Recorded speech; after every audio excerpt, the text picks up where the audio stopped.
नमस्ते दोस्तों, आज हम लोग पढ़ेंगे 6th क्लास का हिस्ट्री का चैप्टर 3 हड़प्पा की कहानी। अक्सर पुरानी इमारतें अपनी कहानी बताती हैं। लगभग 150 साल पहले जब पंजाब में पहली बार रेलवे लाइनें बिछाई जा रही थी तो इस काम में जुटे इंजीनियरों को अचानक हड़प्पा पूरा स्थल मिला जो आधुनिक पाकिस्तान में है। उन्होंने सोचा कि यह एक ऐसा खंडर है जहाँ से अच्छी ईंटें मिलेंगी। यह सोचकर वे हड़प्पा के खंडरों से हज़ारों ईंटें उखाड़ ले गए, जिससे उन्होंने रेलवे लाइनें बिछाईं। इससे कई इमारतें पूरी तरह नष्ट हो गईं।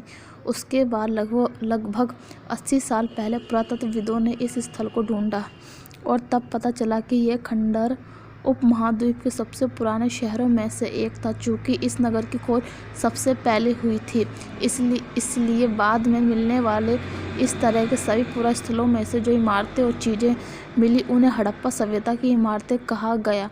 इन शहरों का निर्माण लगभग 4700 वर्ष पहले हुआ था। इन नगरों की विशेषताएं क्या थी? इन नगरों में से कई को 2 या उससे ज़्यादा हिस्सों में विभाजित किया गया था। प्रायः पश्चिमी भाग छोटा था लेकिन ऊंचाई पर बना था और पूर्वी हिस्सा बड़ा था लेकिन यह निचले इलाके में था।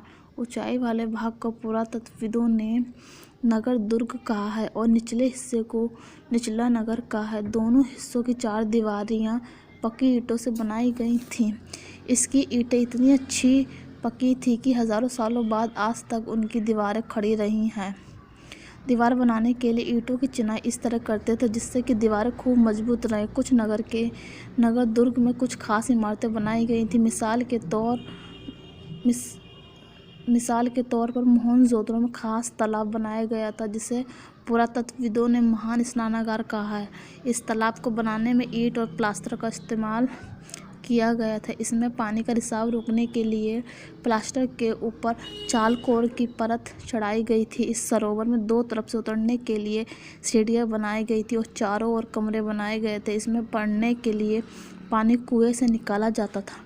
उपयोग के बाद इसे खाली कर दिया जाता। शायद यहाँ विशिष्ट नागरिक विशेष अवसरों पर स्नान किया करते थे।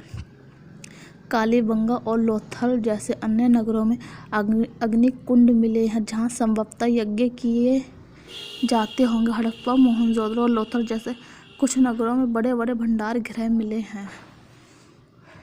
ये नगर आधुनिक पाकिस्तान के पंजाब और सिंध प्रांतों, भारत के गुजरात, राजस्थान, हरियाणा और पंजाब प्रांतों में मिले हैं। इन सभी स्थलों में से पुरातत्वविदों को अनोखी वस्तुएं मिली हैं।